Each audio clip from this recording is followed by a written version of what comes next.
Hi hello welcome to my channel అండి. ఎలా ఉన్నారు? అందరూ బాగున్నారా? నేనైతే ఈరోజు ఎగ్ సూప్ చేస్తున్నానండి. ఎగ్ సూప్ కోసం ముందుగా కోడిగుడ్లు ఉడికించి పెట్టుకోవాలి. చింతపండు కూడా నానేసుకోవాలి.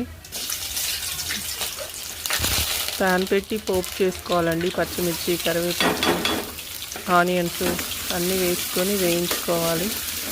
దూరగా వేయించుకున్నాక ముందుగా ఉడికించిన కోడిగుడ్లకు చాకుతోటి ఇలా గీతలు పెట్టుకుంటే అందులోకి పోపు ఇవన్నీ వాటిలోకి వెళ్ళి కొంచెం ఎగ్ కూడా టేస్ట్ వస్తుంది లోపలికి, అదంతా పోయి ఆ పోపులో ఈ కోడిగుడ్లు ఉడికించుకున్న కోడిగుడ్లు అందులో వేసి కొంచెం లైట్గా ఒక 2 నిమిషాలు అందులోనే ఉడకనివ్వాలండి.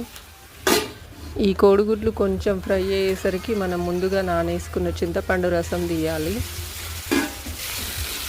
కోడిగుడ్లను కొంచెం లైట్గా అటు ఇటు కలుపుకొని ఇందులో రుచికి సరిపడా కారం, ఉప్పు వేసుకొని కలుపుకోవాలి. కలుపుకున్నాక మనం ఈ చింతపండు రసాన్ని కూడా ఇందులో పోయాలండి.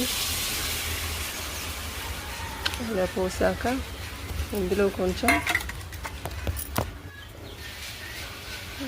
కొంచెం ఇంగువ పొడి, కొంచెం జీలకర్ర పిండి, ధనియాల పొడి వేసి బాగా కలుపుకొని ఒక 10 నిమిషాలు ఉడికించుకొని పైనుండి కొత్తిమీర వేసుకుంటే చాలా బాగుంటుందండి.